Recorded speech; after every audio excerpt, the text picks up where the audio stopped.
Welcome to Turanbout Breakdown, an Ace Attorney play-along podcast. We're currently playing Ace Attorney Investigations. That's it. You want to play? Yeah. That's what's We're on a happening. plane. We're on a plane. We are on a plane. We're on a plane. I have so much to say about this plane. My name is Hera. You can find me online at Hera. Today I am joined by Devon. Hi. I'm Devon. You can find me online at algae_dust. And I'm eating pizza. So. I did hear that. It's just that I was zoning in on the worst possible person to pick. Just picking up on the psychic vibes coming through the voice call. The thing is about my relationship now to this podcast is I'm going to really lean into the parasocial relationship with our listeners. I want you to feel like you're with us in the room. Yeah. Okay? Okay, No. yeah. We're having dinner together. Hey, Devin, can I grab a slice? Yeah, here you go, buddy. Do you want some ketchup? On the pizza? Yeah. I don't have mayonnaise. I'm sorry. Here, send me a slice. Here's my home address in full. Jump out the window. Also here is Jay. Hi, I'm gonna jump out the window. My name's Jay Costello. You can find me on the internet at JM Costello. I have to be slightly quiet today, so if I seem subdued, that's why. And Ro is also here. Hi. Hi. Jay has to be subdued because they're being monitored right now It's true. by all of our listeners. Nope. So true. Devon, did you get a chance to plug socials? I cut you off. I did, yeah. Okay, I think so. good. We We're did. good. We're on it. We're on it and we're in it. Welcome to Welcome to Scary the thing Airlines. that I love most about any video game is when they have a fogged up vehicle in it. It's so good. Is this a plane or is this more like the concept? There Of a was plane. a piece of concept art going around for a video game called Killer is Dead. I'm pretty sure I have this on my desktop. It's a really because of famous how piece of concept art because of enamored how I am with insane it's firstly it's stunning, but secondly this concept art has genuinely been used for hoaxes by rich people to try and convince real people that this is a thing that is being built. Jesus fucking Christ. That is the plane from this game, though, because it has three. That is the plane. Yeah. So imagine, if you will, a biodome, and then give that biodome wings and throw it into the stratosphere and maybe, like, glue the Starship Enterprise to its ass. And also, it's a little bit of a yacht. Sadly, they never made this level. They do have a really good fucked up train in that game. Also, one of my favorite cutscenes of all time precedes that level. What other games have fucked up vehicles that I can think of? Pursuit Force Extreme Justice has really good fucked up vehicles. Instead of doing recommendations this week, can we just recommend a fucked up vehicle? Yeah. Oh no, I don't know any. I'm gonna recommend. Actually, I'm gonna recommend the car that you fall in love with from Pacific Drive. How fucked up is it? Well, it's as fucked up as you make it, but it sort of becomes twisted by your admiration, and I think that's an important part of the process. Because otherwise, it's just like a regular jalopy. But This like is then true you're of real gluing. life, is that your car But then is you're as fucked up gluing as you science make it. experiments to. You know those videos that you find on TikTok? We're getting so fucking off the rails. You know those videos that you find No of pun intended. people in like the most disassembled cars going through like a series of ridiculous processes just to get it working, like doing inputs on a calculator and inserting coins into a slot machine and pulling the slot machine to get the engine to start? There's that one video where he starts the ignition and there's like some rattling, and in preparation for the rattling he like lifts up the car seat. It's like it goes through to the bottom of the car where the component that's rattling is like underneath, and holds a hammer in anticipation of like, if it doesn't stop I'm gonna have to hit this thing with the hammer. Anyway, it doesn't need to use the hammer, but A car is this sometimes the a kind type of thing you're animal that referring needs to be right? threatened. My Yeah. favorite fucked yeah. up vehicle is the plane from Ace Attorney Investigations, which I would love to talk about. Yeah, we'll get to it. Devin, what's your favorite fucked up vehicle? Devin's favorite fucked up vehicle is also the plane from Ace Attorney Investigations. Okay, but it does tie with Brum from the kids' TV show from the 90s. That thing has eyes and can look at you. It's fucking creepy, man. Yeah. Really I had good nightmares choice. about Brum as a child, and I'm not over it. Let's talk more about Devon's second favorite vehicle, the plane from Ace Attorney Investigations. Thanks, friends. Wait, I have one last one. Stacking has really good fucked up vehicles. Okay. Who has the summary Wait, this week? sorry. My favorite fucked up vehicle is the bus that haunts Sarah, actually. The It always bus? comes back every episode, and every episode It's really Hera good. forgets that she is in real life haunted by a bus. That's really good. It's part of the haunting that it makes me forget. I've got the summary this week. Here's the thing, I forgot that I had the summary, and then I wrote it yesterday when I didn't have any internet, so it was off the dome. And then I accidentally deleted that. So now I have an even more up-to-date Great. summary. This is where I'm at right now. It's short, which is good, because we are short on time. 2 days before the murder in his office, Edgeworth is on a plane. After some turbulence, he finds a dead body in an elevator. At first, a flight attendant called Rhoda De Niro accuses him of the murder, but he proves it wasn't him and starts to investigate. He meets a man called Zinc LeBlanc and another flight attendant called Cammy Meal. When the plane lands, Franziska and Gumshoe get on to help investigate. Fran is working for Interpol now, and they go down to the cargo hold and discover that the victim, who was an Interpol agent here to meet Fran, must have fallen to his death while investigating a big statue being moved by LeBlanc. Eventually, we find out that Cammy pushed him to stop herself from being found out in a big smuggling ring. To stop herself from being found out in a big smuggling ring. That doesn't make any sense. Cammy pushed him to stop being found out the fact that she is in a big smuggling ring, which is the thing that Fran is investigating. And that is the whole case. There is a bunch of stuff that happens in the middle that I do not care about.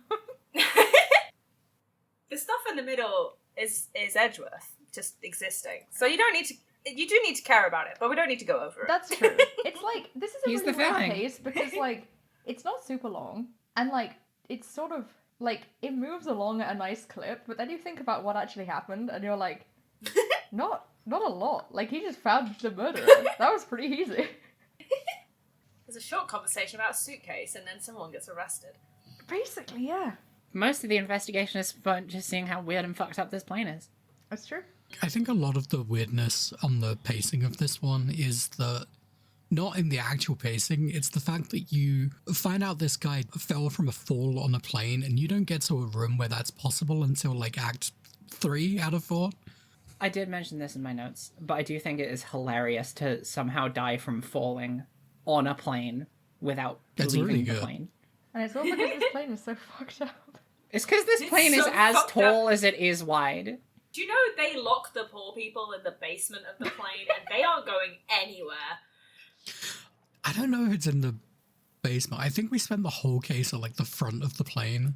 Yeah, the Because, like, paws are at the back. Yeah, Just like on a real plane. just like in Exactly. a real plane. I don't know, I've never been on a plane. This is It like is- if it is you asked literally me like to that. design a plane, this is why I would come up with it, because I've never been on one. I mean, there are some parts that are kind of accurate. It's got wings, that's about it. It's got wings. It's got Here's a windows. question.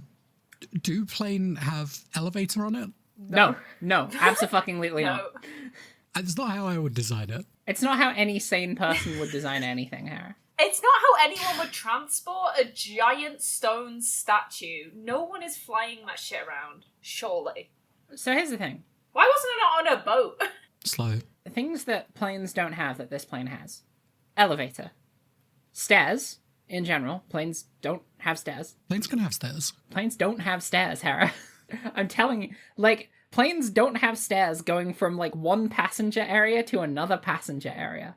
Like, in cargo areas on much larger transport planes, they might have stairs. You wouldn't be moving around on stairs while a plane is flying through the sky. That's nuts. Covered in glass is another thing. This plane is covered head to toe in fragile glass objects that are prone to shattering at a moment's notice. I genuinely think that either this is this plane's maiden voyage, or this plane has just been ludicrously lucky for however long it's been in service. Or they've retrofitted it and made it the stupidest fucking thing imaginable. Also, multi-story cargo storage. So, why wasn't it a boat? That would at least be Genuinely, believable. Why wasn't it a boat? Why wasn't it? Like, both? it seems it's like a very obvious. It's they've got waves in the ocean, Hera. Boats don't get Right, turbulence. but waves waves is waves. Like, you can't just say that's like an earthquake. You can say it was like a tsunami or some shit. I don't know. You say there's They- choppy seas, you know, like... Yeah, there was a whirlpool. They got attacked by a big shark. I don't know. Point is, they could have written anything. And it does feel like a very Ace Attorney style thing to be like, oh, here's this boat, but you get service on it like you would on a plane, and there's like hostesses and things.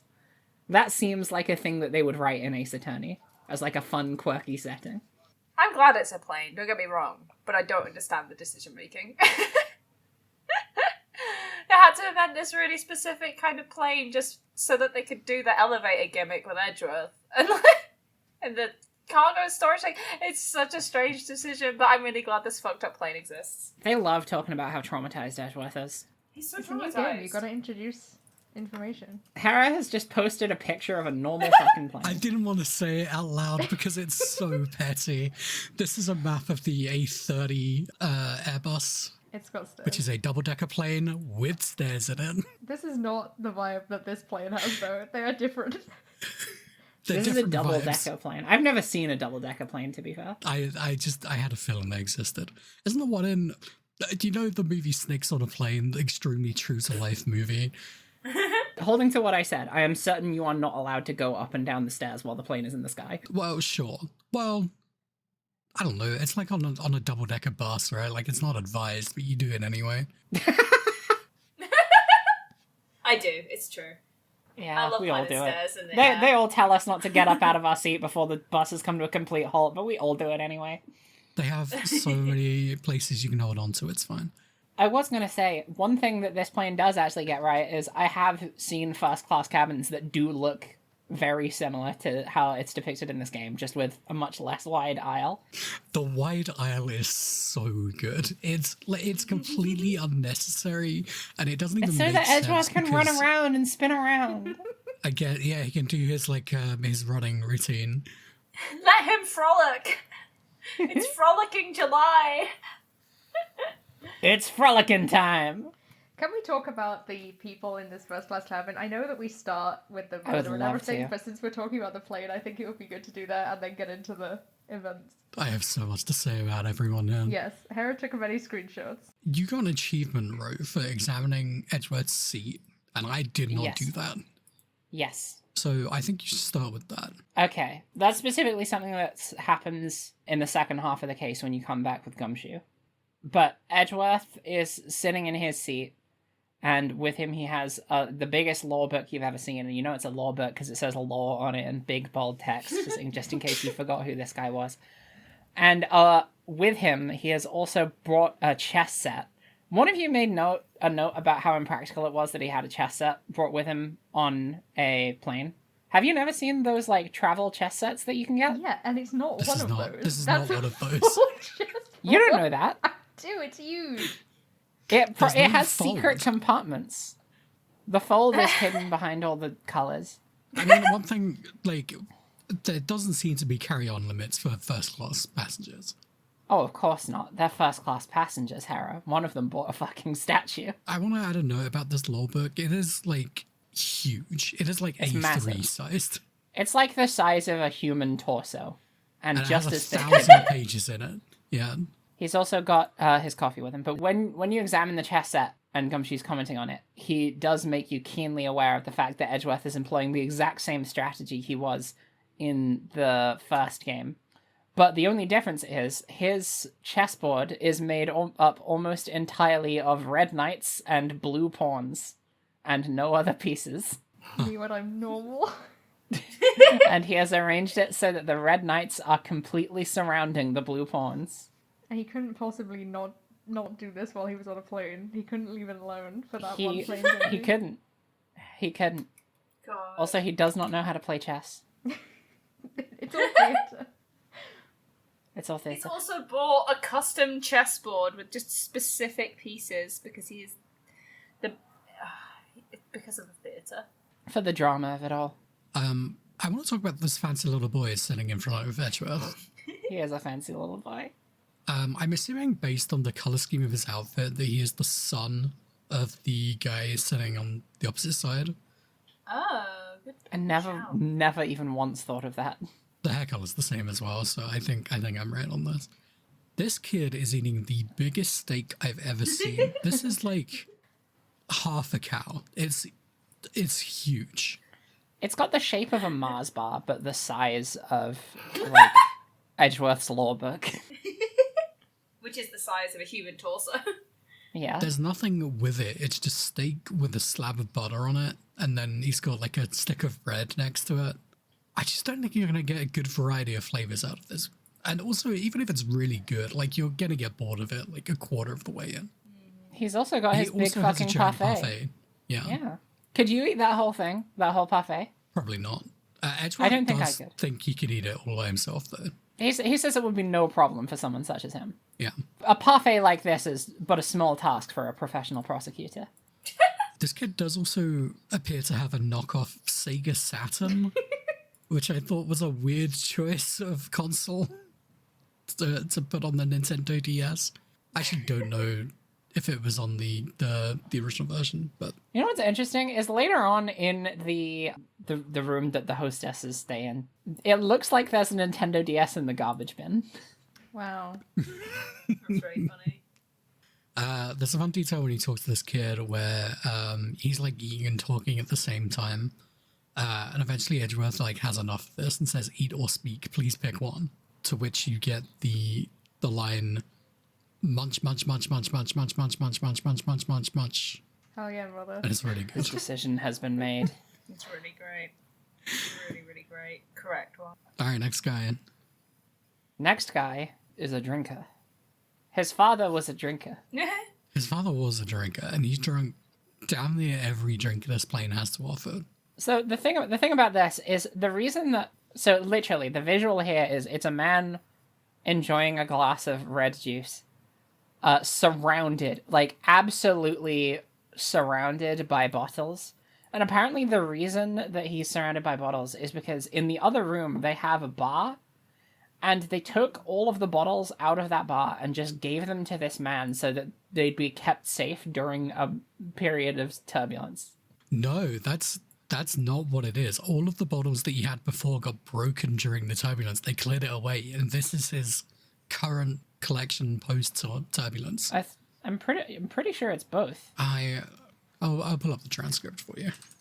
While Harry's doing that, I'm going to talk about another guy who is very scared and has a lot of inflatables in case he has to swim, I guess.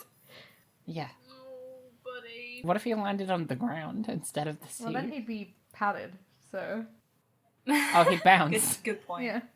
I find, like, I don't know, there's something about this background art that, like, the scale of things is really strange. Like we've said, like the really giant steak in the law book, and the chairs seem like 3 times the size they need to be for people. And like I do get that one part of it could just be like the kind of opulence of first class, but also it does just feel like they made the art too big for the sprite size. There's something kind of surreal about it. It's also really, really saturated, so the whole thing just kind of like confuses my brain. And because it's so saturated, sometimes I was missing who was talking in like the text box because it's just also like a much more muted thing to the side. I just found it like quite visually didn't take my box. I love it conceptually, but I think part of it is because of the like, well, he wasn't chippy in the original, but like having chippy eyes Edgeworth, he looks kind of too. Everything around him seems kind of oversized. yeah. Maybe they just needed to zoom it out by like 20%. Yeah, I think so. But then it would be hard to interact with stuff. Did anyone examine the movie poster here? Oh, Yeah, I think we all did. I just... everyone else seemed to get a kick out of it, and I was just like, yeah, that's an in-flight movie. God, I genuinely didn't remember it, and it was so exciting. What's it called? License to Love, Laugh, Maim, and Murder. So good. It's a suspense, hard-boiled, action, romantic horror comedy flick. It's an Can in-flight you think of movie. any movie in real life that neatly fits into every last one of those categories? That's why I want to see this one. Finally, someone's managed it. Because it's obviously going to be good. Yeah. Oh yeah. The more genre you have, the more good you have. I mean, that's the case they make in the game. But the case they make is that if you have all of these genres, then people are going to want to see it out of curiosity. And it's working. Are you sure? That's their logic, and Edgeworth says, yeah, sure enough, I want to check it out. Absolutely phenomenal. There's also like a food trolley at the back of this cabin, which is stuffed to the gills with crab, lobsters. There's a big bottle of something fancy. Grape juice. Yeah, it's fancy as hell here. Grape juice. I think me and Ro made a point of being like, this game has murder and people being depicted of like being attacked and like all kinds of horrible things, but we're not talking about wine.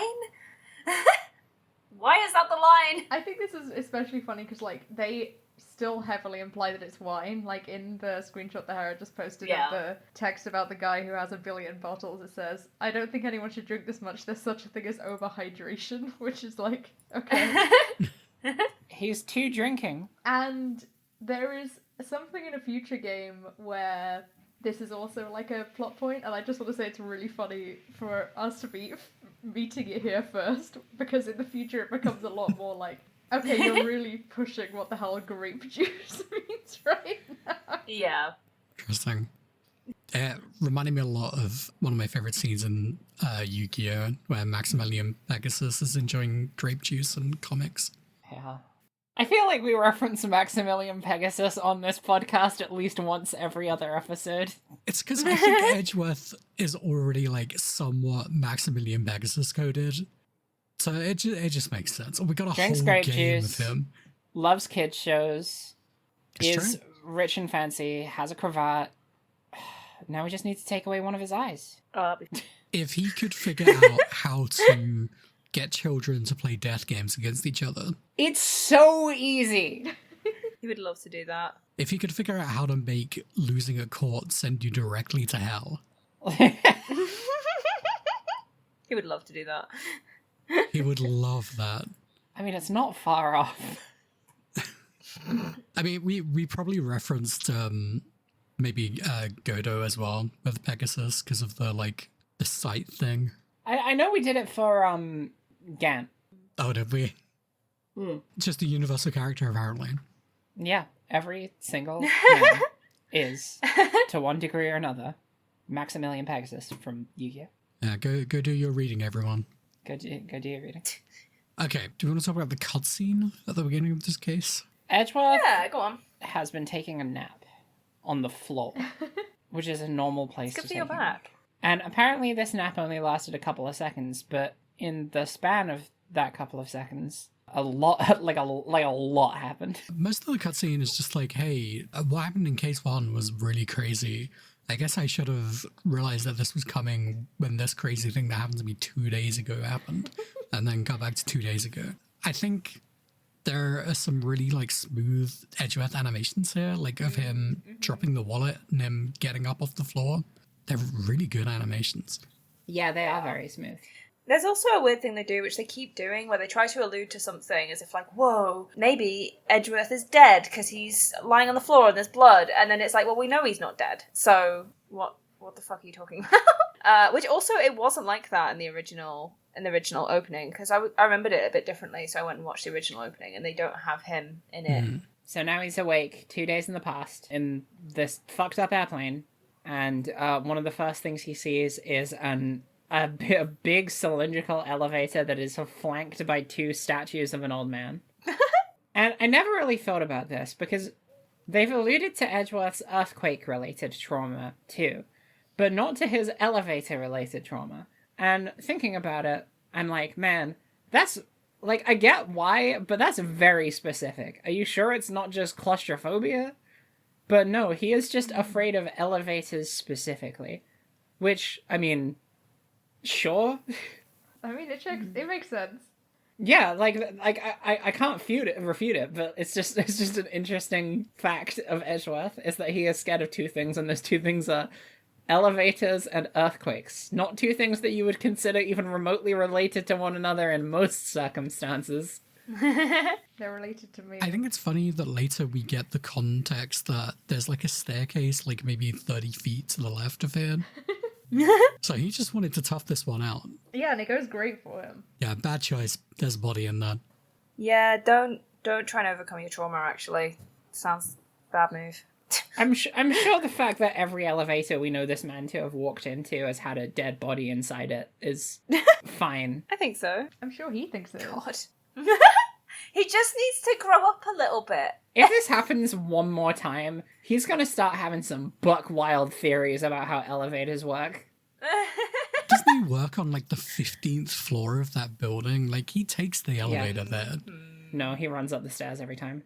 If he ran up the stairs every time, he would have taken the stairs on this plane. He actually has a pulley system where he gets in a big bucket and Gumshoe pulls him up. Oh, he takes the the window cleaners. That's like Gumshoe's so setup. hench. Which is so funny because the mechanisms by which both of those things work is exactly the same as an elevator. Yeah, But pretty it's much. open air. You can Yeah, you that's can true. see where the danger is coming from. You can see Run your out of assailant. oxygen.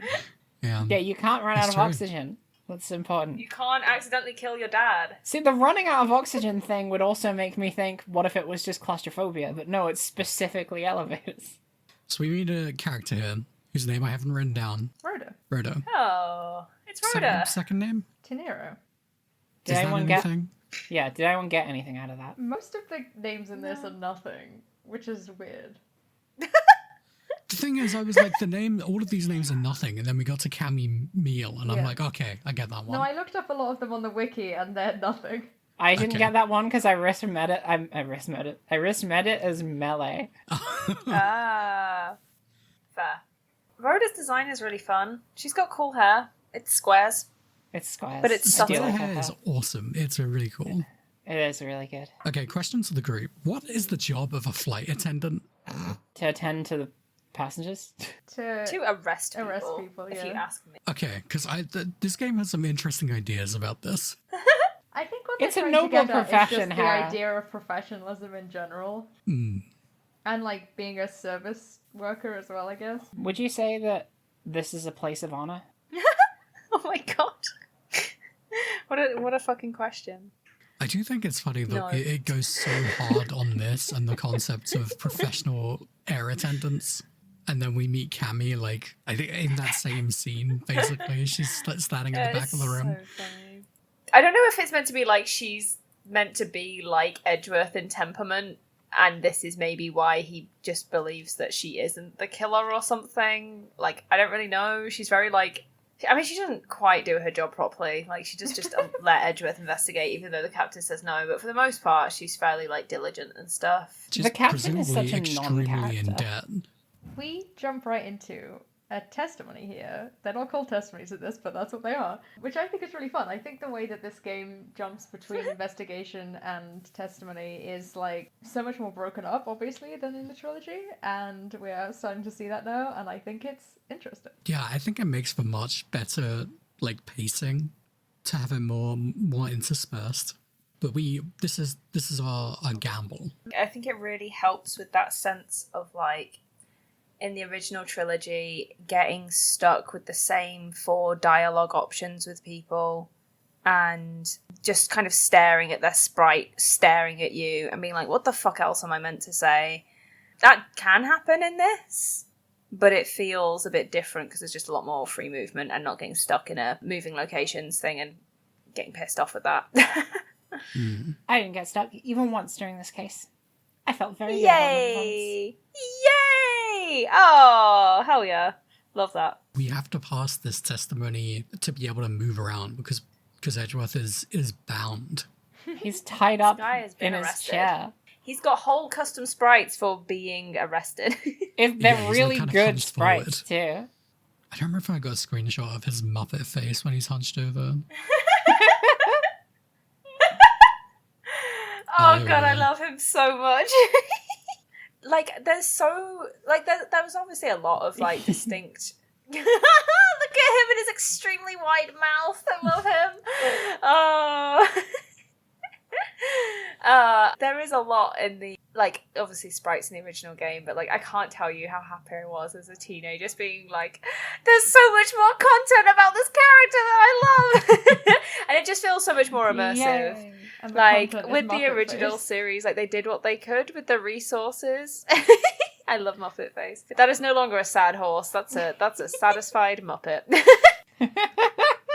Like, in the original series, they did some really creative things with, like, limited resources, but, like, the fact that, like, yeah, they've got, like, custom sprites for, like, movement and all kinds of different things. It's just really fun. It just feels a bit more decadent. I love it! I love this game! Edgeworth tries to... His first defense in this discussion is, I'm a prosecutor. So I can't murder people.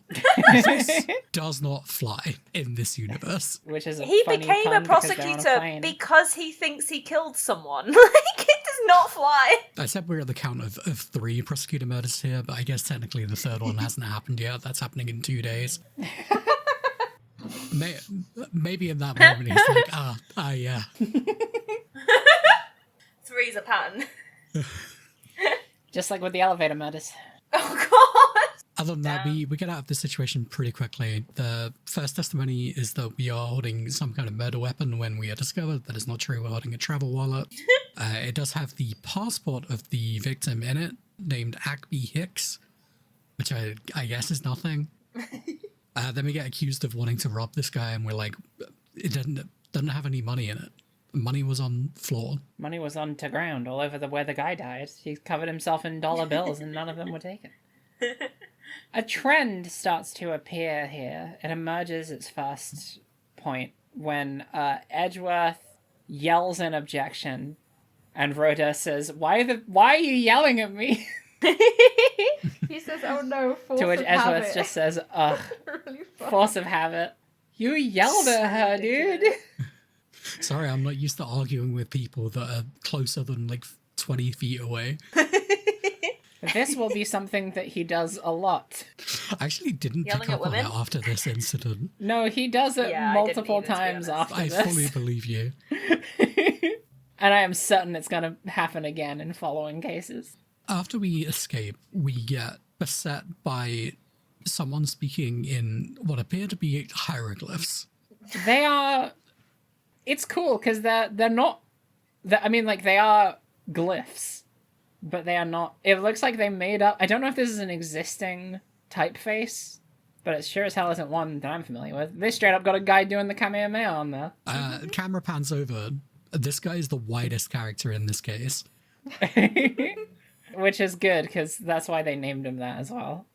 What did they name him? His name is Zinc LeBlanc, because he's extremely white. Isn't he Zinc LeBlanc II? Yes. Fancy. His dad was even whiter. Wow, yeah. You couldn't even look at him directly. It's just a beam of light. So when I saw this guy, I had two thoughts going through my head. So firstly, I thought this guy was going to be a cult leader, because he is dressed up like cult leaders dress up. I have seen before. Not in real life. God. And secondly, I like that he is very unique in the way that they've designed him, and they didn't make any comments about his appearance in regards to that. Yeah. He's just an interesting looking guy with a really expressive face. And it's not really... It looks like a completely different art style compared to what you usually get from Ace Attorney, which is kind of interesting. Because, like, you look at a jock sportsman from the previous one, and then you look at this guy, and you'd be like, these are two separate video games. Yeah. And even, like, you look at him and you look at Edgeworth and you think these are two separate video games, and you look at... It is a bit Like, odd. like, even... The art style in general is very different, but even within itself, like, even just looking between, like, Cammy and Rhoda, like, even the kinds of ways that they depict expressions is really different, and... It's like, you know, with Pokemon cards where they have different artists doing, like, the different Pokemon, like, depictions. I like it in some ways and I don't in others, because I think Ace Attorney does, and the trilogy had such a distinct visual style, which was starting to develop by the end of it, but by this point, it really feels like they're just, like... Again, I appreciate they're having a lot of fun with the style. That is really nice. It does bring some really, like, unique character designs, but also the teenager in me is like, I want everything to look like the original trilogy, because that's what I fell in love with. There is another facet to this character that is important, and it's that he is from a made-up country in Europe that does not exist. So what they've done is they've taken a guy who immediately comes across as needlessly confrontational. They've dressed him in eccentric garb, and they've said, hey, this guy, he's foreign. And I saw that and I was like, So what they've done is they've made up a country for you to be able to get racist at free of charge. Yep. Yeah, I mean, Game classic. I don't know. Like, he speaks in fake hieroglyphs. The music that plays when he talks is like very much to evoke Egyptian like. Yeah, thoughts. I think it's this so guy is fucking just strange. racist. Like, I do not think it is removed enough. No, I 100% agree. Like, whatever they're doing with this guy, it's unnerving. Not to mention his his temperament like mixed with his visual design upsets me also. I'm not charitable about this character at all. Even though he has a gun. Even when he shoots me with his spirit gun. He knows the spirit gun. Yeah. This really feels like an of its time decision to be like, it can't be racist if it's not a real country. If it's not a real country and it's a white guy. Not how it works. Because you've also definitely based it on a country that exists, or at least an area of countries. Or an that amalgamation exist, so, like, of countries that exist. Oh, why did they put it in Europe? That's so funny. like, the most charitable thing I would say about this is, like, if this was in the original trilogy, it would have been so much worse. I feel like it could have been so much worse. I will concede that. Yeah. And I don't know if I wrote this in my notes, but I thought about writing it in my notes, which is like, the misogyny could have been so much worse in this case. Yeah. That is true. I do feel like it's toned down a lot compared to, Yeah. like, some of the things we've been through together. Hey, they've still got time. I think it's still there, right? It's in the visual design, but it is not in the like text. It's in the visual text. Scrubbing it from the visual design is gonna take a lot more work. Yeah. We'll get to that. This guy, we haven't actually said the country out loud. It's Virginia, or I in my head pronounced it like the American state Virginia. Virginia? I don't know. Yeah. But I guess you could spread it out a little bit more and do like a Virginia thing. I don't know. I'm gonna say Virginia. It is a fake country. It's not even the only fake country. There are others, apparently, that we'll find out about later. Yeah. Like, Germany. That one's really weird. Yeah. And Canada? What the fuck, man? It's actually pronounced Canada. Yeah. Senade. No, that's a bug. Sorry. This guy tells us that he saw the victim go into the elevator at 6 a.m. in the morning.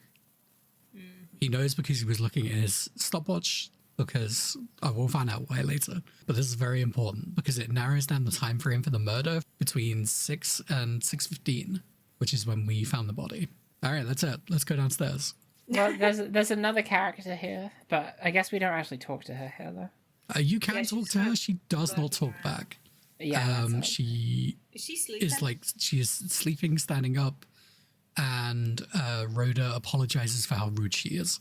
God, I wish I could sleep standing up. I don't. I'd be scared of falling down. Yeah. Fair. I'm glad that I clocked from the tiny sprite that the mascot, so she's holding a teddy bear in her sprite, the mascot for this plane is in fact a slow loris. Captain Udo, is that right? While we're talking I don't about write the down. plane brand, both Devon and I went slightly crazy because in the original version of this, This is the plane wild. is called iFly, Whoa. and we were both feeling completely gaslit by the fact that they changed it to Yugo, which is actually what it is in the original Japanese, and like we weren't expecting that because it's the other one that wasn't localized before, just recently, and we were both like, well, it's not supposed to have changed. But it has, because there's a real plane called iFly, a real company, and they were like, we should stop that. So wild. Yeah, it was strange. I was confused. It takes so little to confuse and upset me. Not this game. I can't believe this game would confuse and upset me. My safe place! I know.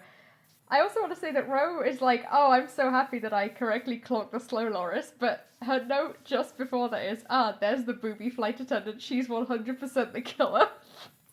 That was also a read. Really, really good. To be fair, I was bouncing around a lot at the start of this case, but it didn't take... Like, as soon as... I kind of had the vibe that Zinc was going to be, like, the red herring, because his face turns red. And I knew from the get-go that it wasn't Rhoda. So I was like, it's probably, definitely the sleepy one. How could she kill anyone? She's so sleepy. She's so sleepy. Well, it's the ones that are the most That bit tired. is too strong. Yeah, the bit is too strong. You're right. That's exactly So it. no, there's another persona in there. And boy, was there. There's too many features of the character design. You got the hair, you got the teddy, you got the bubble thing. Well, you don't have the bubble thing yet. That is true, actually. Well, it She is blowing bubbles implied though, that it's if there she's like sleeping. all the time because when she sleeps, she blows bubbles. She's just drinking that shit. Yeah. Oh no. Better than grape juice. So Rhoda goes and clears it with the captain that so that we can go and investigate and clear our name. That's good. I'm glad she got approval from the captain to do that. Thanks, Rhoda. But she does say you don't have a lot of time to do this, which scared me a lot. Scared me too. I Oh, was no. genuinely thinking they might have put an actual real life timer on it. Yeah. Yeah. And then they don't. So what was Thank that for? God. This is where we learn about the class segregation system on this plane. Where first class is completely separated from the others. You need a key card to get through the doors. There's no... They have logs of the key cards, I guess.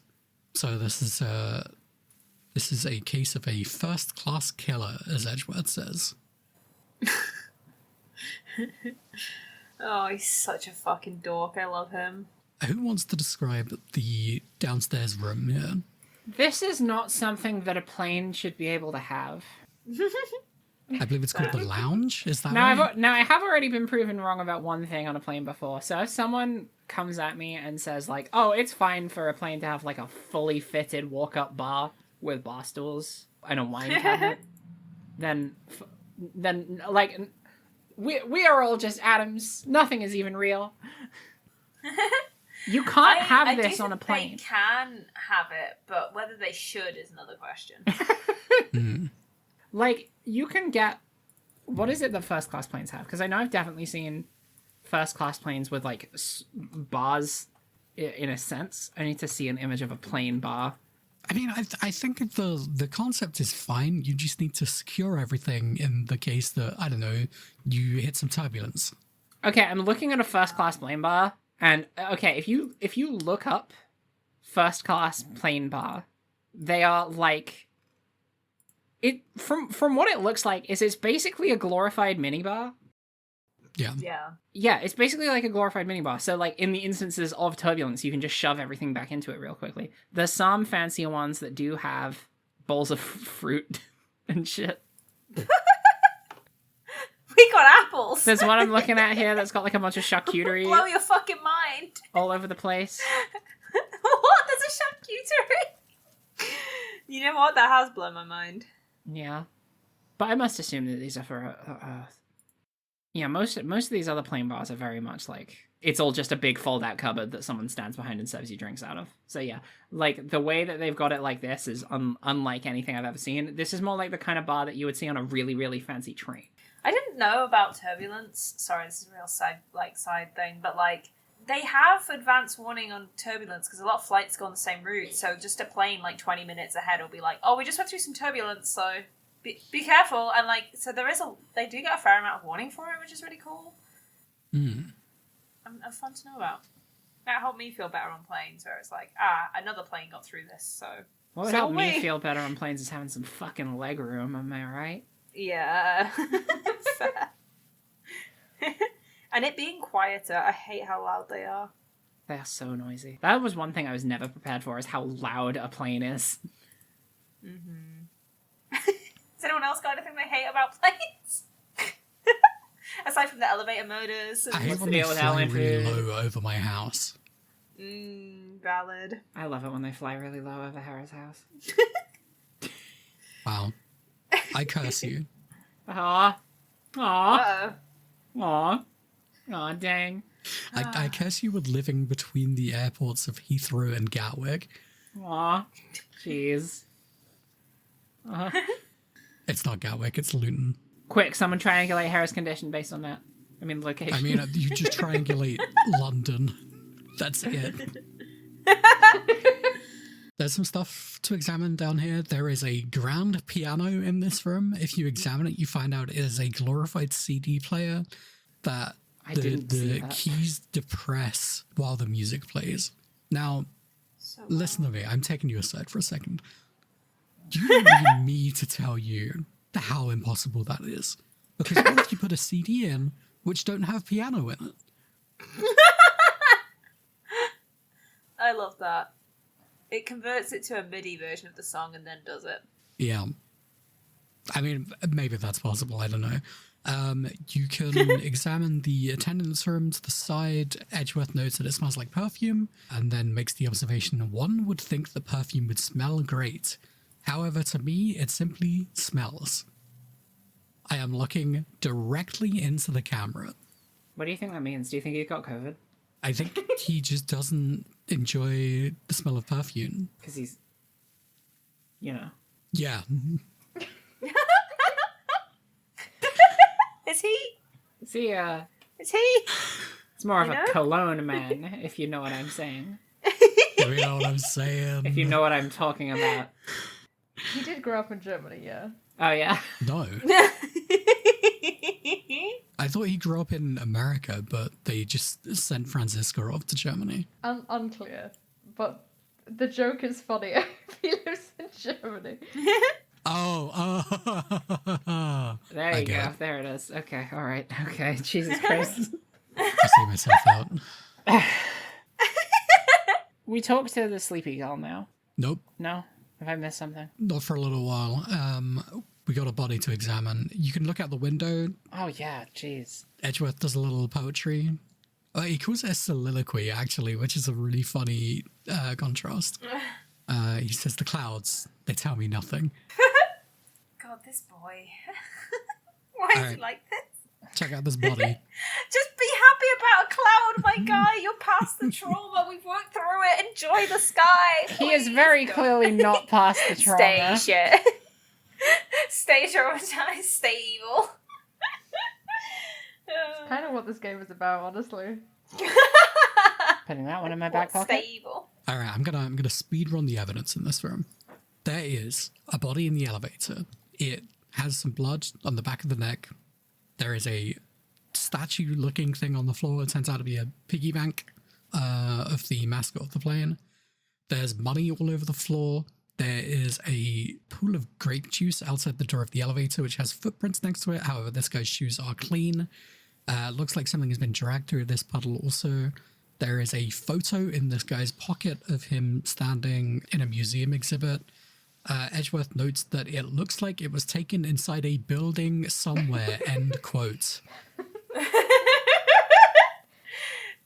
Prodigy prosecutor Miles Edgeworth. However, in that photo, he has a phone around his neck that is not present on the crime scene. We do not know where that phone is. As much of logical connections you make here, you deduce that the killer was in the elevator with the victim and that the killer left the footprints.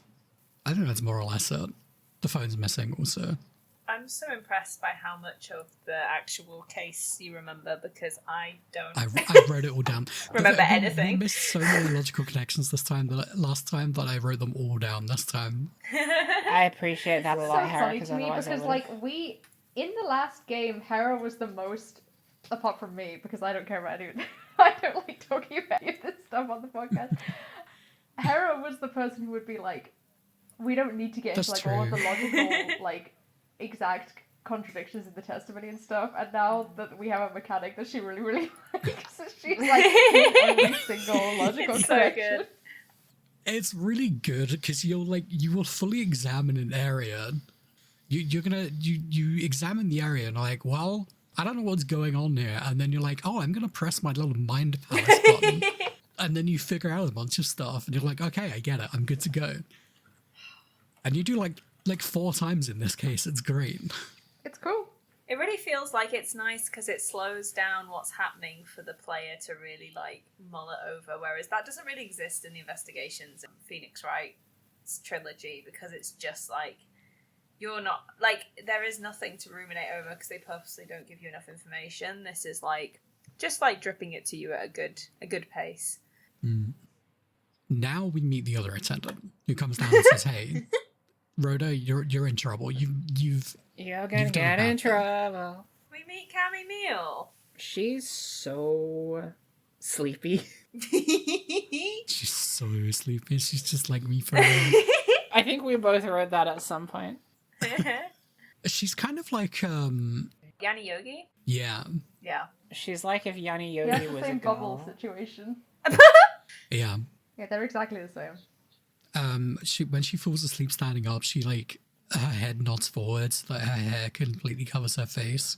Edgeworth calls her cousin Hair, which is an extremely timely reference. I did look this up. This game came out in like 2009. I believe the localization was like 2010. The Addams Family Values, which is the last Addams Family movie before the reboots, came out in 1993. But everyone knows Cousin It. He was Everyone the knows standout Cousin It, character in the apparently. Addams Family Values.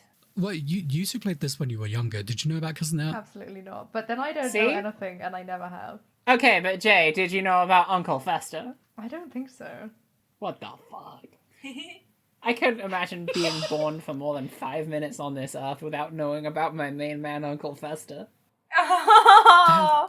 They're pretty good movies. I kind of want to rewatch them soon. But I'm not going to get into that right now. Thank Gonna you. be on my best I'm- behavior. I'm- That's another being podcast. Good. If you show Cammy your badge, she's like, oh, thank you. I want this. Want this?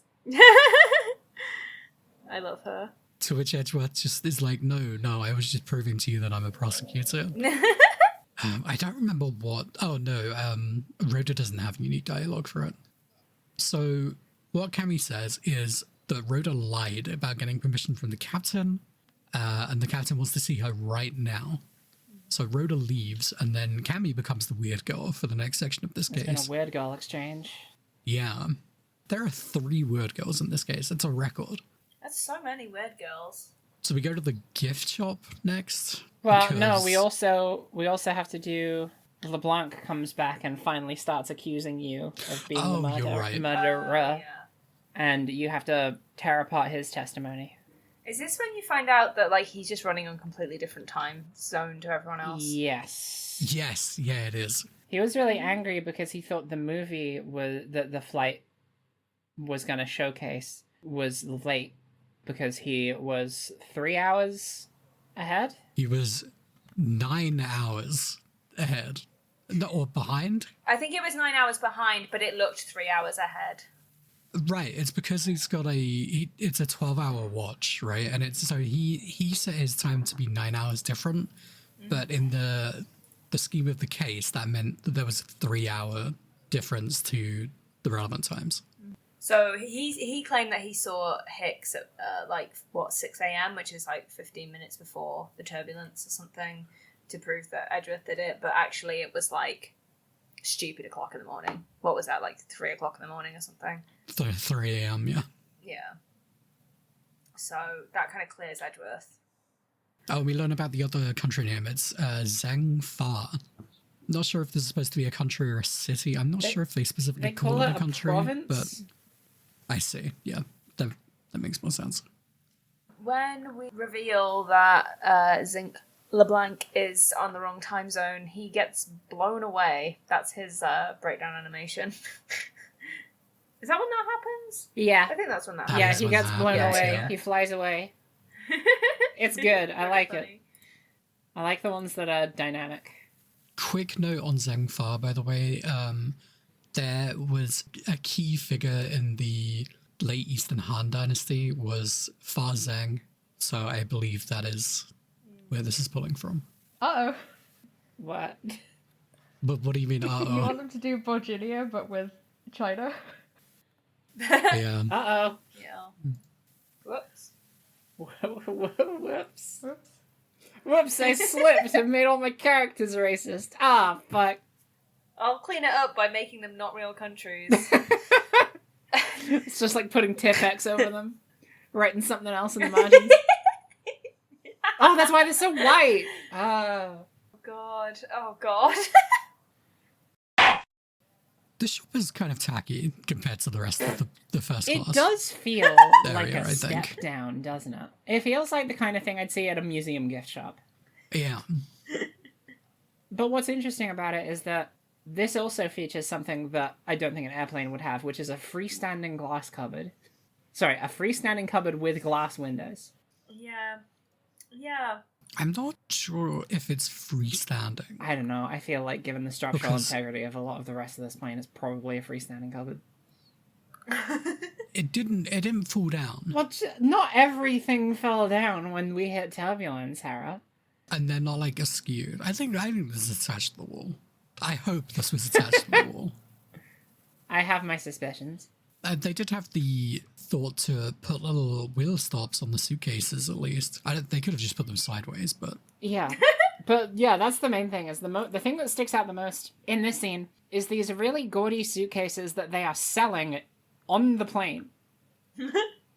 Mhm. Which is not the most sensible business decision. Both you and Hera said that you wanted one. And they're also selling them for so And I Until do you I found do out want they're one, is the $1,200. thing. Well, they're on sale, first of all. they're half price Yeah. then. That's $600. Would I spend $600 on this? Would I spend $600 on this? No, never in a million years. I'm looking at those eyes. It's so funny that it's just a real ass picture of a Loris, just copy pasted. It's so good. Okay. Like, to be honest, $450. Yeah. Look at that thing. I could stare at the front of this suitcase and it would like affirm my belief in a god. That's always a really good thing. And that god was Rhoda Tenero. It says "Go you" on it. What if I need a little pep in my Go step say and go I need you. a little motivation? Oh, it's really good. I've got a bunch of Lorises on my suitcase just cheering me on. Oh, I want this for you. Unfortunately, it's And not. there's a me. little bow on Tell it. us some more about this suitcase. So it's a traveling suitcase for putting luggage in. It would probably come up to your waist and have a carry capacity of up to probably 60 kilograms. It opens up into two-sided compartments. Typically, you would see one with a mesh on one side so that you can zip it up so that nothing falls out when you open it. This one doesn't seem to have that, but it does have a handle at the top and a handle on the side, which is standard, and a lock alongside the zip. The zip itself is pink in color, as well as the lock and the handles, I believe. And the face or shell of the suitcase has the appearance of being wrapped up with a pink bow, but underneath that pink bow is a vibrant greenish yellow mess. And It's gorgeous. superimposed onto that mess are three faces of a loris, which is a type of small monkey with really big eyes, just staring out at you. And then above all of that is a rainbow font that just reads, "Go you." And who designed something this bold? This full. It would have to be one of the most cutting-edge artists of the modern era. Avant-garde. It's just really good. It's really funny because I think they went for like the most hideous thing they could think of, but like just with how aesthetics have developed, it's actually really good. It's so charming.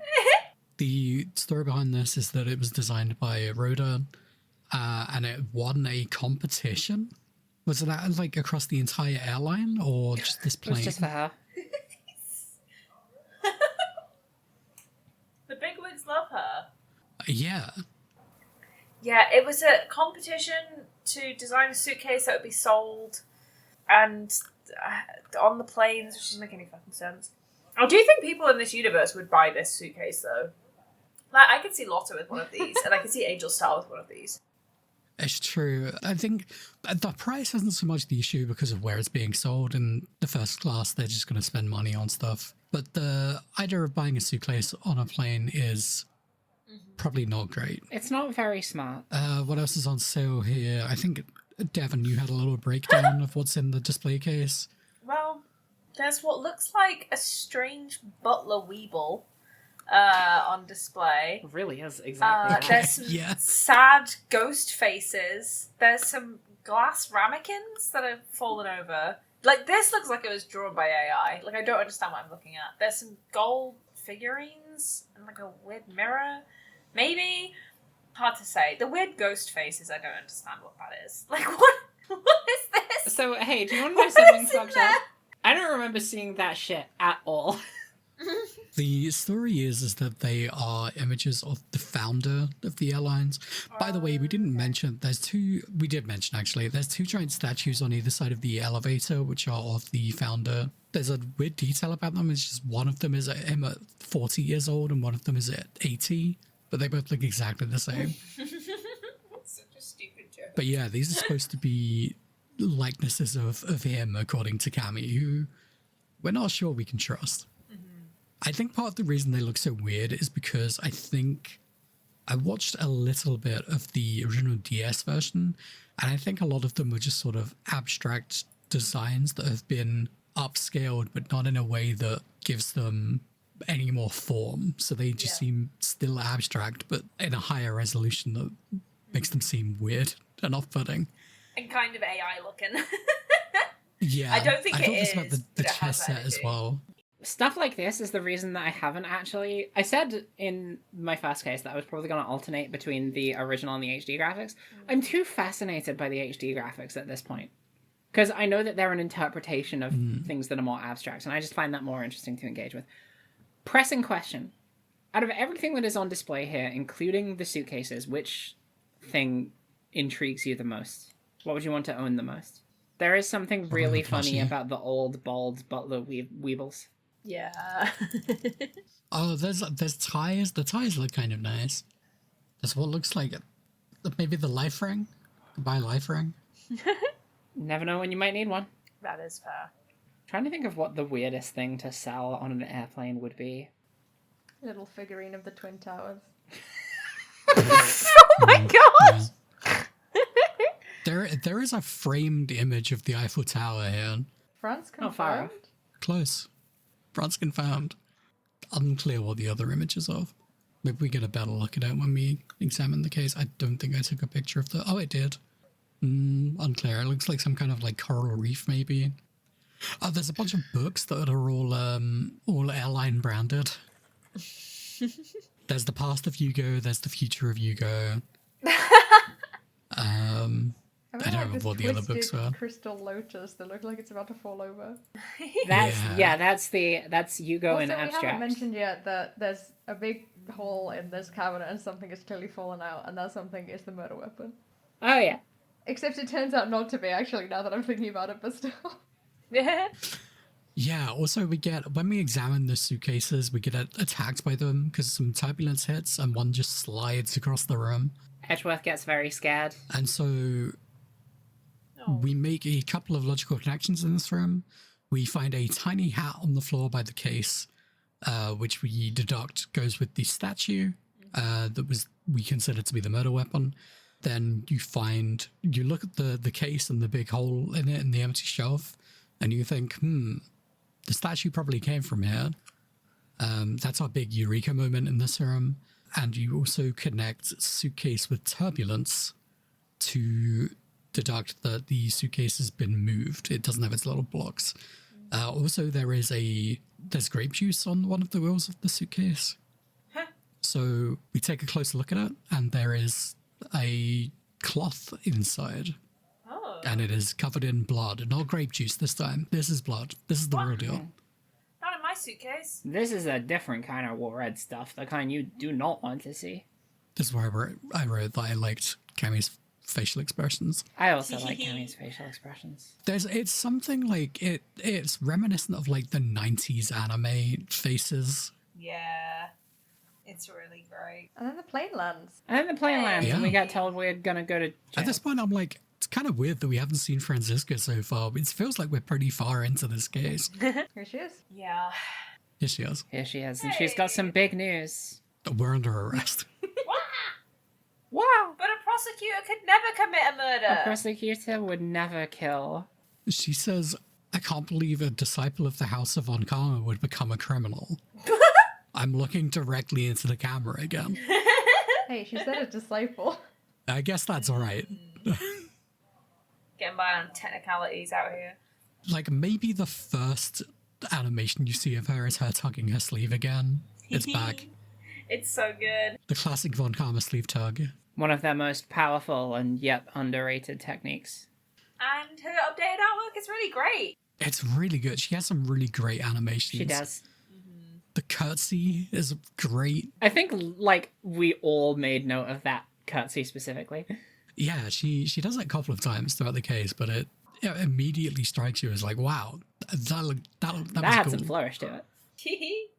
I really like when she's like really frustrated and she's just like ragging on her whip, just like ah. Yeah. Really satisfying. She has some of her old courtroom animations as well, like when she stands with her back to the camera and like makes the whip a taut. They also use some of the old music here as well. That's right. Once she leaves, they use the original game's investigation Which music. is weird, right? Because it's been mostly fully new tracks. There has been a couple of reuses so far. I did make note of it in the last notes. I'm gonna be honest, can't be bothered to pull them up. Sorry. I forgive you for this one. Not doing my due diligence. Because I want to talk about the fan service in this room. Service? Yeah. There are two instances of it. Yeah, fan service generally, it's been warped to mean sex stuff. But No, I might just mean, like, was this to the benefit of the fans, or more like to their chagrin? The huge salmonella Yeah. fans.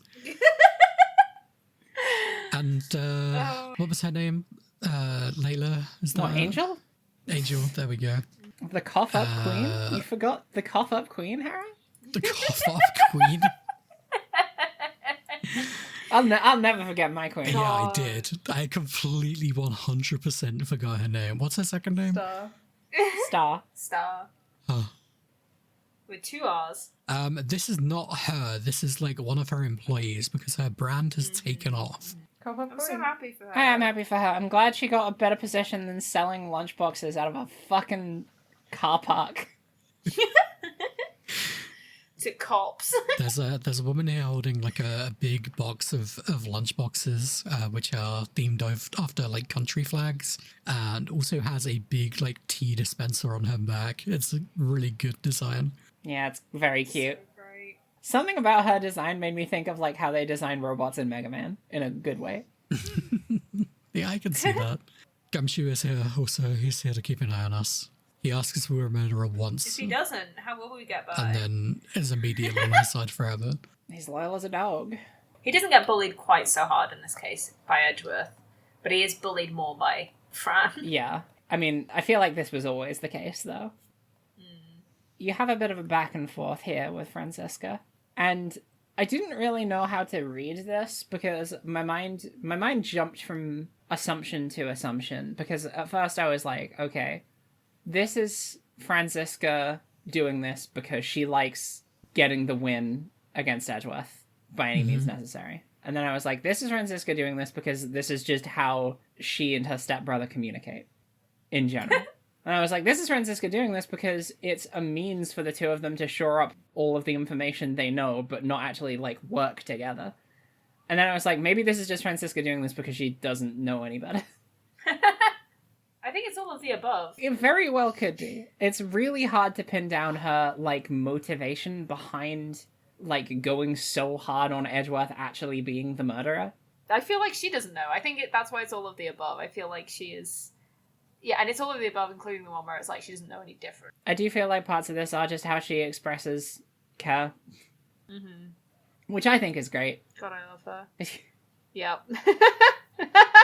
I love that dynamic. It's so nice at having more screen time. Pretty shitty It's murder really you good. did there, bro. I do have to throw you in prison now forever.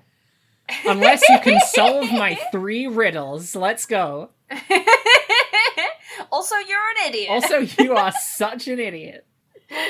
She appears to be on this weird character arc in this case where she is still chasing perfection under the Von Karma name. And in order to do that, she is simply siding with the most statistically likely answer, which is just whoever has the most evidence against them, which is not great as a strategy based on what we've experienced. Yeah, well, like, the thing is, it's great as a strategy if the person you're going against isn't the protagonist of a video game. Yeah, she is technically doing her job really well. Yeah, I fully believe that in any other situation, playing a numbers game when it comes to evidence works out for Franziska. If only she was the protagonist of a video I game. would like that. What Yeah. would the difference be in a Franziska von Karma video game? Because it would have to be as different as this game is to the original Ace Attorney. It would be on the Nintendo Wii and you'd have specific whipped like mechanics. Fuck yeah, Sarah! She decides to stop being a prosecutor. She becomes a vigilante. She starts hunting down killers. Dang. That's the game. Dang. And I think a fucking lot would love need to that. happen with her character for her to take that route, but I like where your head's at. I was gonna keep it in the courtroom. You've got to Thanks, like buddy. whip testimonies out of the air. I've just reinvented Danganronpa, unfortunately. It keeps happening. Okay, what else? What else happens in the airport? I don't want to talk about I think that's it. Salmonella. Okay, good. We go into the plane, and they made the captain, which would be really suspicious in the trilogy, because it's like, why did you put so much effort into this? But it's not. They just have more budget now.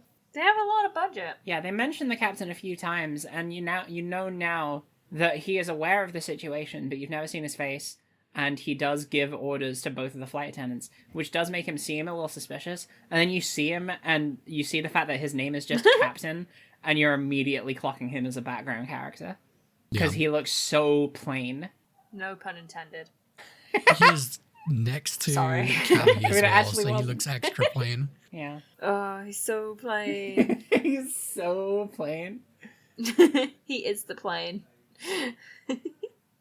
There is an important detail about him, though, which is that he is seemingly in a relationship with Cammy. Yeah. This immediately clocked to me as, like, this makes it so much easier to implicate Rhoda as suspicious. Anyway, we leave the captain, we never see him again, not important. All we know is that Franziska maybe killed him off screen. This is where you get to spend time with your good pal Gumshoe, wandering around the previous places you've been and do some investigations. So this is where you get to look at your chess set. The other thing you get to look at now is Edgeworth's law book, and Gumshoe's like, gee whiz, sir, that sure is a lot of law you're reading in there. Flips a page, and he's like, wait a minute, you have just been reading comic books for children. It makes me so happy that he does that. He loves the Steel Samurai. He really does. It's really good. Edgeworth keeps saying the word personage, which was great and also gave me psychic damage. On my He personage? doesn't say on their person, on my personage. Incredible. He insults Rhoda's suitcases to her face, saying that they're hideous. This Absolutely is incredible. in the He's so bad. flight attendant's room. We do have an interaction with Zinc again before this. Oh yeah. Oh, what it actually is that Zinc is there and is trying to get into the flight attendant's room. We are also not allowed in there, but Franziska shows up and says, hey, if you answer my questions in which I'm going to accuse you of being a murderer, you can come into the flight attendant's room so you can speak to Rhoda with me. Oh yeah. Didn't write this down. The two testimonies, one is that the murder occurs in the lounge, which we know not to be true because the body was moved there using a suitcase. I don't remember what the second one is. I like a lot that when Edgeworth is hypothesizing, you get like a ghost playback of what happened during the murder. Yeah. So there's like a silhouette guy moving around doing all the shit. It's cool. It's like they're trying to beat the staff ghost on who can do the murder quickest. Yeah. I don't remember what the second one was either. I made no actual notes on what happened. I zoned out and started thinking about like them sitting at the dinner table having an argument. It always comes down to that, doesn't it? Oh. Yeah. Only thing I made note of here is because Franziska and Rhoda are talking to one another, I noted the interesting comparison between Rhoda's pink diamonds that cover her suit and Franziska's blue diamonds that cover her suit, because they're both sort of emblematic of the two characters being very prim and proper and smartly presented, in contrast to Cammy, who's covered in circles and is a big old slob. Mm. I love her. She's great. Oh. I just like that little tidbit of visual language. Yeah, there's also a poster on the wall which shows like good outfit protocol for an air attendant, and it is exactly the same as Rhoda's like current look. It's literally just a picture of her, I feel like. Yeah.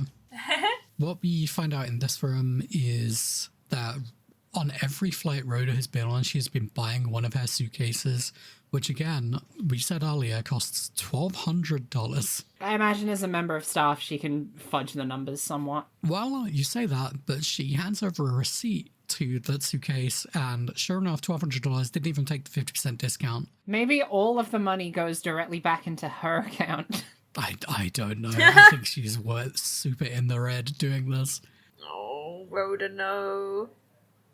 I feel like they could have definitely put some more stuff in about, like, why she wants to do the suitcase thing. Yeah, or, she's a bit like, flat as a you know, character in is she a general, I flight feel attendant like. because she could have been a designer? Like, Yeah. instead it's just like she really loves her job and she also really wants to do even more for her job, which is designing suitcases. And it just feels a bit of like, Yeah.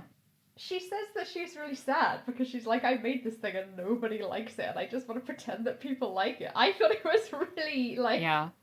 I don't know, it got me. Yeah, it's a no, good little it's totally bit. fair. I agree with that. Like, It's a good little bit that happens there where she has a couple lines of dialogue that's like, I am a flight attendant and I'm really good at what I do, but like I want to keep doing more, and I have like other avenues of skill that I want to explore, so I was really excited to be able to design a thing, and then I won it, and then I put it out there and nobody cared about it, and that made me sad. And I think that's good. I think it is kind of annoying that the rest of her character is a bit flat and entirely focused on the flight attendant side of things. I think it would have been interesting if they were like, yeah, I've had this job and now I want to do more creative stuff, etc. And there's like hints of that there, but in general, she is just kind of a bit flat as a character. I like her a lot. Yeah, I think she's there's something lovely. really refreshing about having a character who's not like super gimmicky, and she's just someone who likes to do her job well. She does feel and she very kind down of to wanted earth explore in that something regard. else. Yeah, but I just, we're 2 stars and a wishing this, right? Like, she's great because of X and Y. Her hair's cool and she's down to earth. And also, just a little bit more about what motivates her would be fun. Yeah, exactly. Also, I want to see an animation of her where when she gets startled, the squares on the back of her head start spinning around. Oh, that's really good. We say, hey, there is a special key card which gets you downstairs to the cargo room, and she's the only one that can have it. The exclusivity protocols on who can go where in this plane are nuts. Yeah. and she says, sure, I keep the key card in my locker. Here, it's not in there. What? We are 2 for 2 on characters having keys that are very important and losing them. Well, to be fair, like, I don't think this is like a fumble on her part this time, as opposed to what it was with Maggie. I don't think lockers are very secure. But I don't think she was in a position to feel like she needed to worry about that key going missing, because she was like, oh yeah, it's just like me and Cammy, and she's kind of just like a layabout, so I don't really need to worry about her stealing stuff.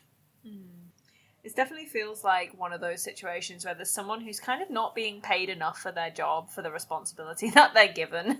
Like, if she's got this key, which is like the only thing stopping smuggling from happening, she should be getting paid more, I think, to care more about it and have the tools to do that properly. She is getting paid enough to spend $1,200 every flight. No, she's in the red. She gets buddy. paid exactly She's in debt. $1,000 every flight.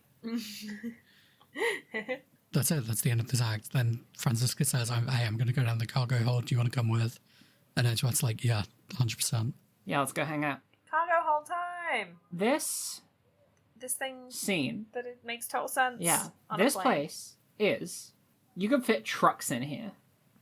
Have you ever seen those planes that transport baby like children inside them? What? I need to find a picture. children? There's planes that transport what? Yeah, like Children? children planes. Like a Oh. plane that transports like a baby plane in it. Like a fledgling plane. Like the are they called beluga planes or something? Yeah. And their heads open up. They're so funny looking. I love them. Look at this. The Airbus beluga. They are really good. It's like some fucking Megamind shit. It's really It really good. is. Look at this. Look at these. Look at these guys. Sometimes I feel like I could open up my brain and there would be 5 men in orange jumpsuits that would come out.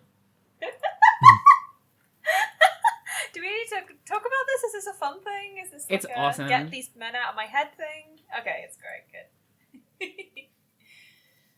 Speaking about fucked up vehicles. Yeah, speaking about fucked up vehicles, but we love the Beluga Airbus cargo aircraft. But yeah, there is no way this is inside a plane. That's nuts. It's so much space. It's crazy. Yeah. It's huge. And there's just a massive rock in there. Potentially Does she? multiple massive heaps of all sorts of big heavy stuff. There are crates for all sorts of things. There's ones for pharmaceuticals. There's one for bed sheets. There's one for exorcism use. That's interesting, I huh? really enjoyed seeing that in everyone. Kind of weird. Well, like, ghosts are real, but we've never delved into what people who aren't channelers do when it comes to ghosts. Do they even bother non-channelers? I don't know. Ghosts are real is the thing, Hera, but like how much are they like, scary ghosts? Right, exactly. What if they're nice? What if they help you visualize a crime scene? I wish they'd do a better job at it. We also learn that they can say the word wine, which is bugging me. Did they? Yeah, because there's a box in this aircraft that is from a winery. And they make grape juice though. Yeah, that's the thing, is they've done an evil workaround, is because a winery is just the place where they juice the grapes, I guess. But, like, you're allowed to say that the things come from a winery, but you're not allowed to say what they are. Mm. It's just, they just have to have, like, maybe really strict stuff around, like, alcohol or something, and, like, for video games or something, or, like, the age rating. I genuinely have You no can idea why it's literally like this. see the silhouette of Cammy's nipples on her full screen sprite. Well, listen. Listen! It's like, what's a little nipple between It's a little nipple between good friends. So, I'm always saying this. They literally gave her a nipple. We haven't even talked about her fucking cleavage situation. We haven't. We've probably been don't very need to. brave. We've been very, very strong and brave, and it's because none of the characters in the game drew any attention to it, which helps. Yeah. She also has like a really short skirt. It's like her outfit is like too small for her. Yeah, it's really funny because it is essentially the exact same outfit that Rhoda is wearing, but her skirt is a lot shorter and like the panel on her chest is missing, so you can see basically all of her tits. Mm-hmm. Yeah, and as mentioned, also you can see the outline of the nipple through the fucking top. Classy. Which I think is the most they've gone with that.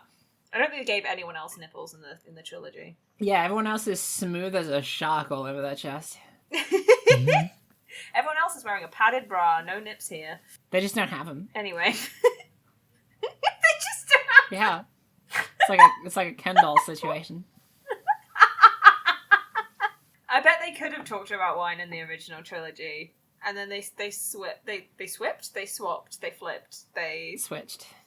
They said no alcohol, but we can have nipples. Yes. It was like here are 3 things that we can have, and we're only allowed 2. And one of them is murder, and one of them is boobs, and one of them is alcohol. And they were like, well, the murder is kind of important, and the boobs and are kind the of boobs important. are essential. I was like, hell yeah, brother.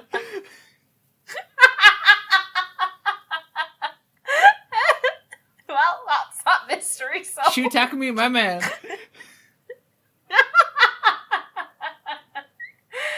Did you work on this one? No. But he came into the office and he was like, listen, you gotta do one thing for me. I see. Okay. Yeah. My legacy must live on through you.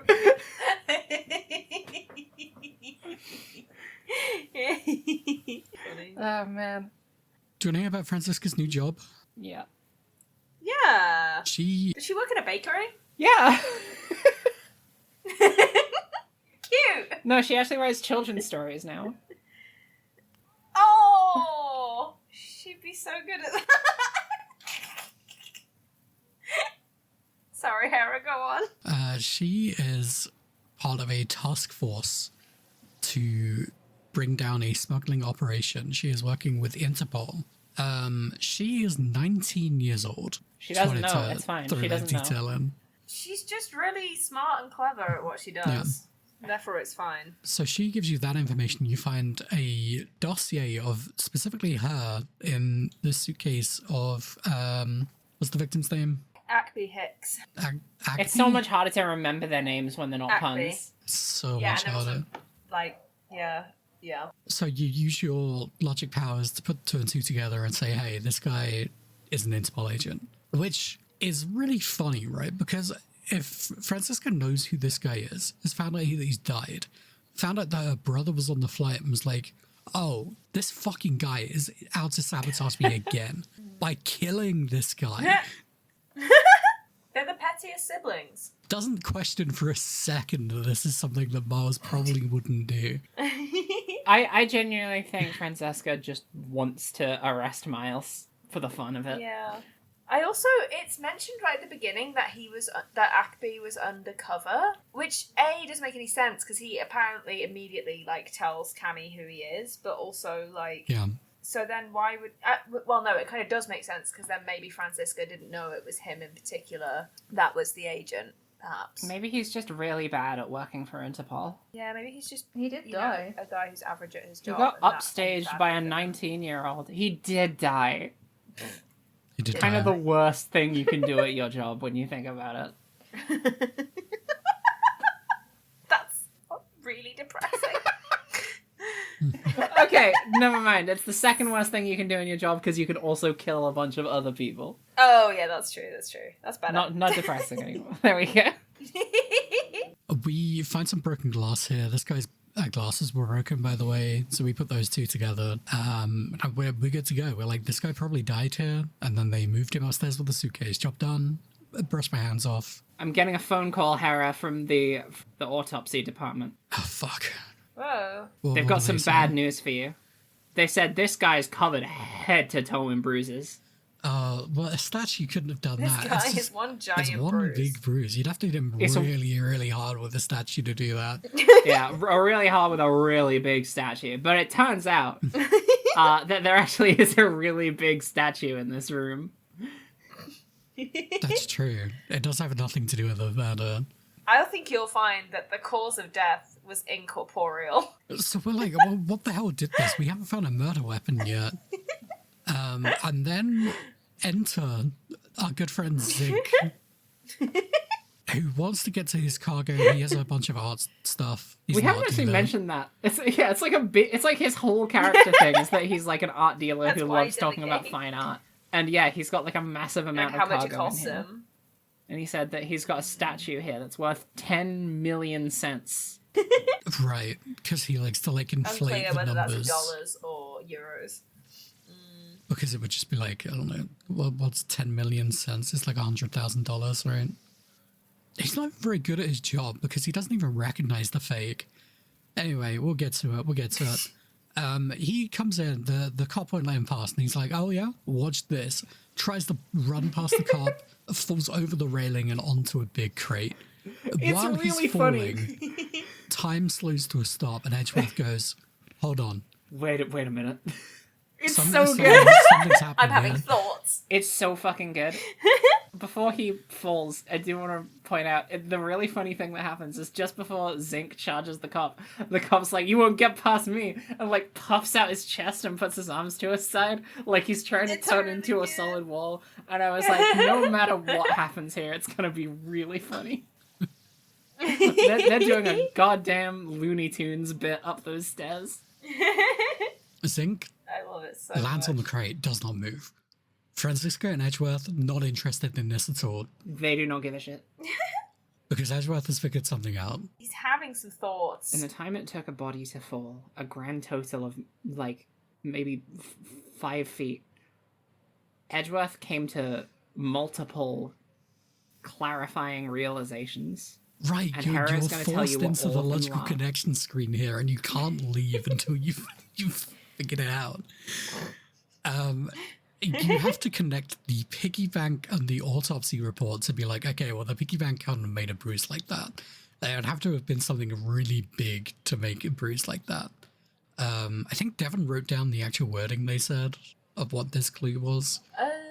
A sizable weapon. A sizable weapon, yeah, is your clue here. Must have been a sizable weapon. You have to...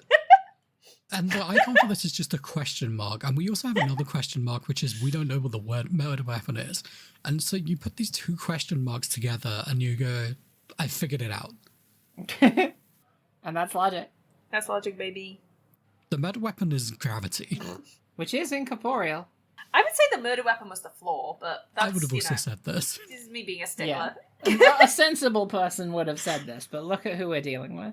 Oh, the world's biggest dork, Miles Edgeworth. Edgeworth insists that the murder weapon is incorporeal. Francisca says, what the hell are you talking about? Gumshoe is like, Ghosts- is anyone going to ghosts check did on it. this guy that just fell? Oh, Gumshoe's having a nightmare. He's fine. And because he's fine, Edgeworth is like, oh, well then it must have been different in here when the other guy fell. Yeah. And so we deduce in this moment that the murder happened at the changeover in... Looking up because I don't want to say the wrong Zengfa. one. Zengfa, thank you. It's our thing. It's Zengfa. Zengfa. Okay. We made a changeover there. Notably, no passengers from first class got on or off in the stop, but some cargo was moved around. Therefore, we know that the murder happened before then.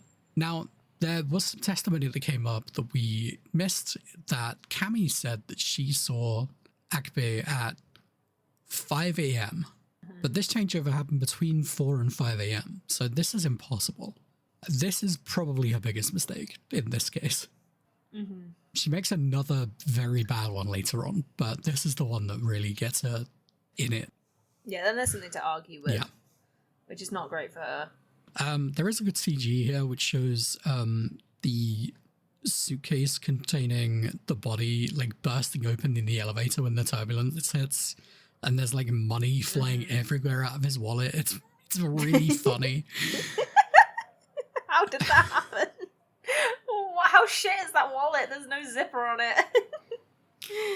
How shit is that suitcase that It's really good. that the zip burst open up with a little bit of turbulence? Right, $1,200 Like by $3 the to way. manufacture. She made all of those by hand. I don't think that's true. To be fair, you're probably not meant to stuff a person inside of a I suitcase. That would be quite heavy guess. for them. You don't. But yeah, they are shit. We talked to Zinc a bit more. He doesn't want to show you his cargo. This is when you make the final logical connection of the case, which is that the smuggling operation and the cargo here are probably connected. You make this insinuation, and then Zinc is like, okay, I'll let you have a look at it. And we get a big, cool statue that looks very familiar to us because it's the same one that's in the photo that Akbe took of himself. And I like that that was in photo, that was in a 'cause- room. Yeah, that's why I like that photo. It was in a room somewhere. Yeah. It's a very cool statue. What's it called? It's called the Red something. A leaf? Yeah. Yeah. Is that right? Something. Aleph? I don't know, sorry. Notably, the only red feature of this statue is no longer red. It is orange. It's so funny how shit it is. They made the stonework absolutely identical, but they couldn't get the gems right in the eyes. Oh, it makes me so Can't win 'em happy. all. This is now Maybe they just fake. thought orange was a better look. I don't know if Zinc is involved in this or if he is just a victim here. It's hard to say, because I thought it would have been very fitting that he was participating in the smuggling ring, but I do think that he genuinely is just in it for the love of the fine art. I don't know if However, that makes it does not more or less notice insufferable, but when the fine art is its key feature changed. well, it's almost like his entire personality is founded on just the value of the things that he has collected rather than the actual totally. I art guess that's itself. true. And so we move the big ass statue and we put some luminol on the floor. We don't get to put the luminol on the floor. We don't get to use the powers of the Nintendo DS for this. It makes me sad. The luminol is put on the floor. There's blood here. I put luminol mentioned in all caps. Shout out to Emma. I also did luminol in all caps. And that is the end of the act. We call down the flight attendants to do our big Poirot accusation spiel. Oh yeah. It's really funny because so much of this is meant to just be the police's job. Yeah. Why is Edgeworth We're doing our here? investigations. Well, I mean, Edgeworth is here because he was accused of being the murderer, and you just hate that. Is literally every single one of the cases in this game going to be Edgeworth has been accused of murder? Well, he wasn't accused the first time, but it did happen in his office. Yes, he which is was. understandably Yes, he very was, Harry. upsetting. He No, it was Gumshoe very that was much accused. It was Edgeworth who Edgeworth was Edgeworth's also accused for the first yeah. few minutes.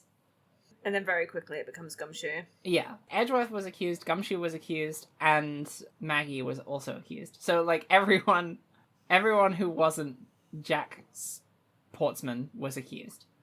Okay, I don't remember that. I By thought the they killer. switched straight to Gumshoe. Jack but- Portsman. I'm convinced that every single one of these cases is going to involve Edgeworth being accused of murder at some point. Because how does he We'll keep see. ending up in these situations, huh? It's really funny that it's his job to investigate crimes. And it's like, how is he going to investigate crimes if he's not accused of murder? I love this. It's like there is a greater force power that sort of like guides crimes to happen in close proximity to lawyers. Like, lawyers have a lot of crime manner and that's why they can solve it, but it's also why it's nearby them. Yeah, exactly. Love that. And spirit mediums just have a lot of mana full stop, which is why they're also crime adjacent. Yes. Ah, now we're getting into something. Oh, right. Yeah, right. Oh no, I'm spoilering all the deep lore. Sorry, guys. The theories, they'll come flowing out thick and fast. Theories.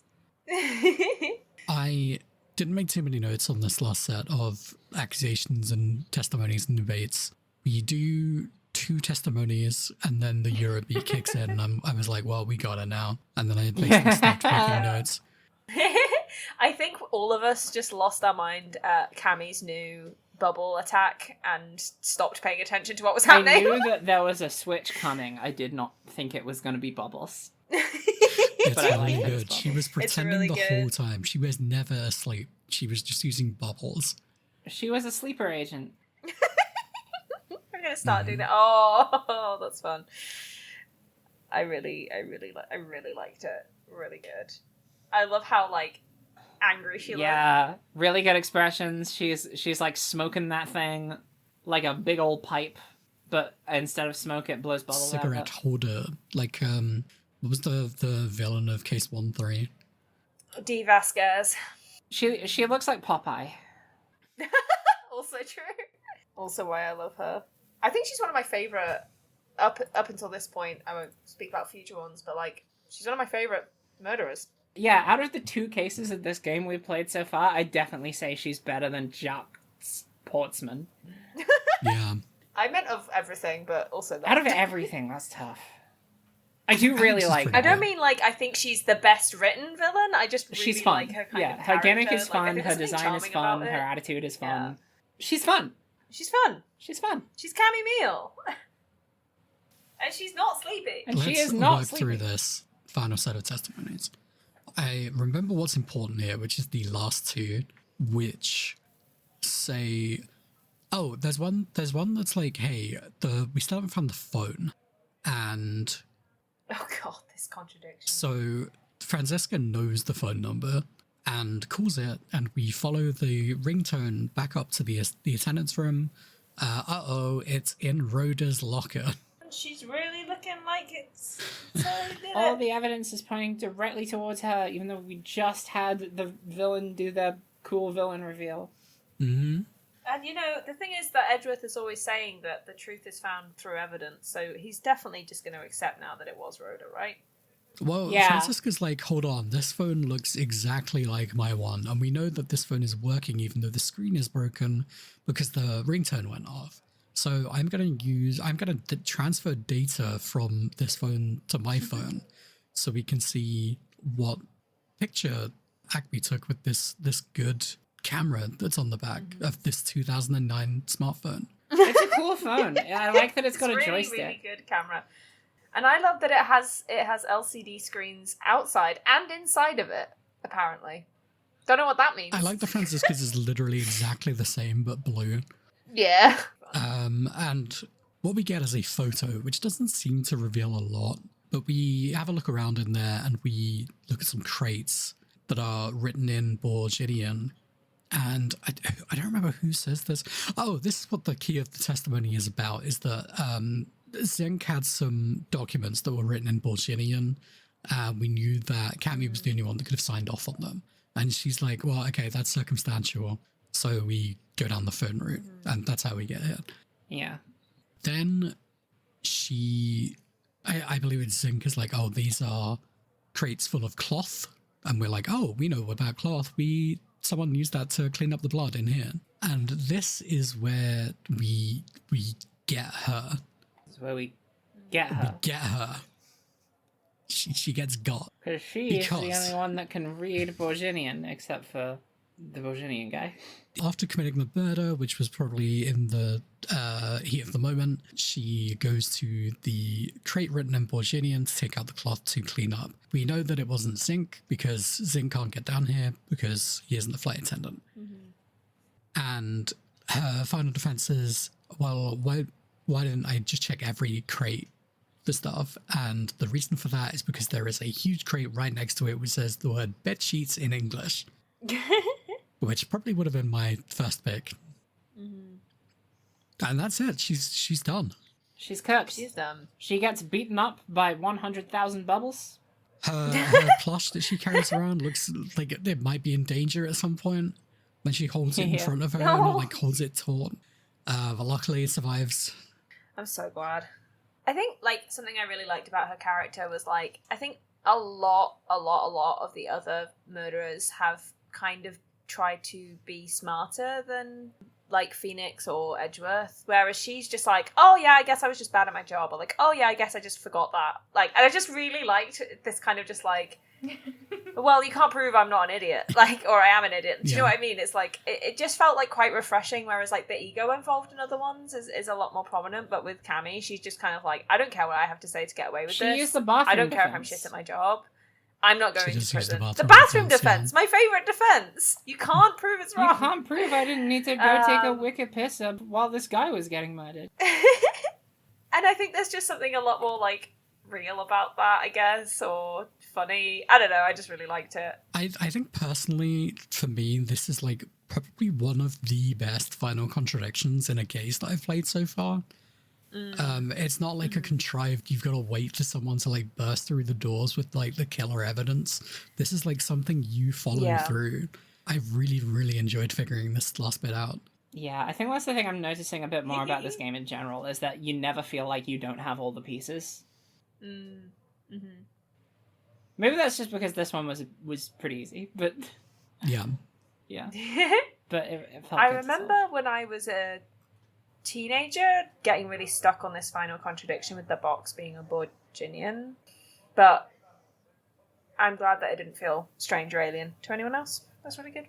Also, I was, a teenager, so that's fair. If I had played this game as a teenager, I absolutely would not have followed this thread.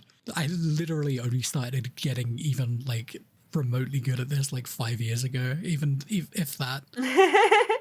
But it's good. They did good with the mystery in this one, I think.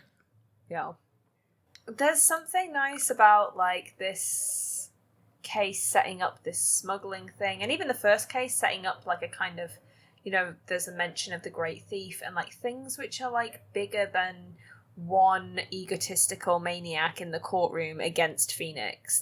It does feel bigger. It feels like there's more world building going on, which I find really fun. And like, we're not just meeting one person, we're actually meeting like agents of a bigger thing, or people involved in maybe something bigger in some way. Like, Oh, speaking of Phoenix, did anyone catch the big Phoenix reference Yeah. in this act? Yeah, Francesca said that Edgeworth is acting a little like Phoenix at some point. I can't remember the exact context. Bluffing his way through the case, basically, in order to get to the conclusion. How was that? Yeah. it's just so funny when it's like, that's what you're kind of supposed to do in an investigation, and Phoenix doesn't do it then, he does it in court. Like, Edgeworth isn't allowed to have any speculation in an investigation. He needs to have already solved the crime before he's even investigated, and then Phoenix has the opportunity to investigate and has no idea what the fuck is going on even by the time he's in court. It's just like, oh my god. The system is so fine. Everything's fine and normal. Everything's fine. He's only lost one case. Is that right? Phoenix? Oh, Phoenix, right. I thought you meant Oh, no. Edgeworth. And I was like, He's a 3, I guess. Doesn't that... He's... No, he does half a case in the second game, right? Because Francisca comes back. Is that right? I don't remember. yeah. I don't remember either. He loses cases, though, our good friend Edgeworth. That's why he doesn't go to court in this game. Because he would keep losing. Because he'd lose. Well, what do we get? We have a conversation with Francisco here in the airport lobby again, right? Yeah, and I know that me and Jay made the exact same joke about one of the lines that's said here, where Edgeworth and Francesca are talking about what's going to be happening next, and Edgeworth brings up Von Karma in relation to Fran's tireless pursuit for perfection. And he says the line, "I wouldn't say Manfred von Karma was invincible." And to which me and Jay were both like, yeah, he died. He died. Oh, yeah. That man was killed by the state. He was also terrible. Yeah, he was also Not a like great kind of a guy. bad dude. And I think me and Devon both made note of Edgeworth getting huffy at Fran for cutting Gumshoe's salary. When he invented Yeah. that Do shit, either of them visited Manfred in prison? I think Fran would have. She was in Germany. She gets private jets all the time. That's true. God, these rich kids. I still think about the fact that she hired a faster private jet to beat Edgeworth back to the country in 3-5. It's really, really good. But also, do you think she could Pettiest stand to see siblings. her mentor no longer spotless? Her dad? Much to think about. Much to think about. Yeah. I mean, probably not, but also he's her dad, I guess. I think that would tip the scales. I think it might tip the scales in the other direction. Much to think about. I also wonder if, like, he would have, like, summoned her. Mm. Like, you gotta do damage control or something, I don't know. My progeny, I Take my summon life you. force. You have to continue my legacy. Yeah, exactly. It's really fucked. You must really find fucked. me a suitable host. I hope we dig down a little more to it, into it. No! Oh, God. Awful. All right, that's it. That's case 3. We did it, gang. Well, at the end, we get a phone call. There's a little stinger for the next case. Yeah. Yeah. God. Miles Edgeworth gets a phone call from Maximilian Pegasus. He's From back. Ernest Armano. Not a character we've met before, I'm pretty sure, Hera. Okay. Is it a name that's come up before, at least? I don't think It so. sounds so familiar to me. Well, Armano is Diego's surname, isn't it? That's Armado. Diego's surname is Armando. Armando. Oh. Wait. It's Is it Armando? It's got an N in it? Or That's Armado? right. Or, oh, God. No, you were right. I was wrong. There we go. Case solved. Okay, so that guy did it. Woo! Guys, this is the best Ace Attorney case of all time. It was perfect. It was sublime. I loved everything about it, and it cured me of a very hellish headspace that I was in. And I would recommend this to anybody. Oh man, I cannot tell you how fucking miserable I have been, and I played this case and immediately was like, life is so full of joy. Aw. Well, I'm glad that I did that for you, Gavin. Yay. Yay. Kill your inner child with a very silly game. This is what I'm saying. I don't know if we're doing ratings, but it goes without saying that this is Smoke and Stick style, so. Mic drop. Of course.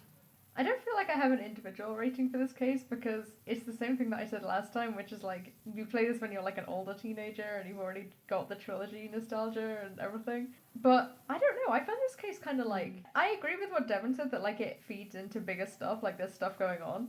But I felt like I wanted it to get moving because like there's stuff in this game that has not been approached in the slightest. I'm like, really? Like we still don't know about Redacted? So yeah, and also like it was still pretty short, and like we know that I know that the next two cases are also pretty short, which I think is really interesting in terms of the pacing. I don't know, I'm curious to see how it goes, but that was one like overall thing that I wanted to bring up at the end. This one was kind of actually a little longer than I was expecting. When we get to the airport, it was kind of felt like we were halfway through, and that was the first to be continued out of 3. So it was, I think the last act was like really short, so it was probably about a third of the way through the case. It's still a little longer than I was expecting. However, I'm sure it feels short in the grand scheme of things. What I really liked about this case is the big draw of this game is that you are able to walk around now. And in the first case, you go to your office and a corridor. You needed a new and exciting space to walk around. And they really fucking delivered in this case. Yeah, they did. What a space. I don't know how they're going to top this. I don't think they can for me personally. Wow. I needed to be in this fucked up mega vehicle. I think knowing what we know about Ace Attorney, there are definitely going to be fucked up settings that look weird. Yeah. Well, I hope so. I enjoyed this. I didn't really have like a good idea of what was happening. I was pretty sure that Cammy was the killer. I just didn't have anything to pin that to her. And in some ways that was the major clue, is that nothing was sticking to her, so that she was obviously making moves to be seemingly innocent. But I didn't have my big predictions like usual, so it was still a fun ride for me. I'm really enjoying the mechanics, the logical connection mechanics still. I think they're great.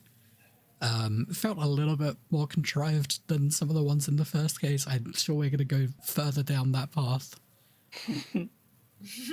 But also, like, I feel like you just don't take as much damage from stuff in this game. I'm sure Hera, I'm what going I to think get is to that happening... point. Yeah, I think I noticed this after I took a couple hits in this case. Every hit you take in this case is more damage than it was in the previous case, and I think they're going to gradually Really? increment that as the cases go on. Well, I can't wait to get to the insta-kill mechanic in this game. It could just be that the first case was extremely forgiving because it was the first case, and every case from here on out is going to be the same as it was in this case, but we'll see. Yeah, that's a possibility. There was a point where I had like 4 things to connect together, and I was just like going through the motions until one worked because they were just kind of vague. But I don't mind. Yeah, this is green for me. I like this one. I had fun. I also had fun. I do like this case a lot. Something about it, in spite of the ridiculousness of the setting and some of the characters, it felt very sort of like classical in the delivery of it. Mainly the fact that it was clear that they were trying to consistently bounce around motives and intent and who the killer could be between both of the stewardesses and LeBlanc. And it really felt like a much better structured... It really just sort of serves to highlight the strengths that this game has in its like narrative as compared to how it's structured in an Ace Attorney game, because that's limited by how linear it has to be. Whereas in this, because of the freedom of, you know, those investigation sections and the fact that you can have even just little things like being able to have more than one person on screen at the same time. Oh yeah. It feels like it makes a big difference as to how they can like more dynamically tell a story. And I think it really shines strongly in this case. So I did really enjoy it. And I love the setting, and I like the air stewardesses. They were both very fun characters. And I think overall my rating for this case is going to be a blue. Just like Phoenix Wright. Wow. Everything reminds me of him. So true. Edgeworth looking at the clouds. That man. That man. Alright. All right. Well, next week Sweet. we've got the kidnapping, I God. guess. Hope you guys are looking forward to a kidnapping. There's a silhouette of a guy I haven't seen before. I am curious to know who it is. I think he's gonna look like if Wolverine was a professional wrestler. I'm still trying to figure out like what the like of the week like format is in this Murderer. like series. Yeah, I guess it's murderer, but This is Murderer of the Week, Kara. there's often like more than one of those, right? Like, because in the study series, like, oh, which prosecutor am I going to be up against this time? And it's often the same one, but I'm trying to figure out what that hook is in this game, if there even is one. I mean, I guess we had Jacques and Franziska as like two other prosecutors that you meet. So I wonder if we're going to meet any more, if there's going to be any more returning. I guess they've already played the Winston Payne card. What if that was a teaser for him to become extremely important? They could bring him back. They could make him worse. Godo and Manfred are in jail, Manfred's so not in jail. I guess Manfred's we're out. dead. Morgan. Morgan returns as the prosecutor. Yeah, Manfred is straight up dead. Morgan is not. Morgan is not a prosecutor. No, but she is a villain that could come up. Yeah, I guess. It would be funny if she became a prosecutor. Just to see what's coming up. Excited. All right. No, I'm excited That's for it to not be this hot anymore. Week. I can't wait to Yeah. record an episode of a podcast and not be completely fucking drenched in sweat the entire time. That's what I'm looking forward to. Well, I don't know what the weather's going to be like in like 2 weeks, so I hope you haven't laid down a curse on us. Evil Friday works in mysterious ways. We can't bring Evil Friday to the Lord. That's part of its power. All right, fly safe, everyone. Fly safe, everyone. Yay. Yay! Oh fuck! What if we said case closed? That would have been so much better than fucking drive safe. No, Oh, we've got our thing. I'm We going made our back bed. in time to myself like a year ago.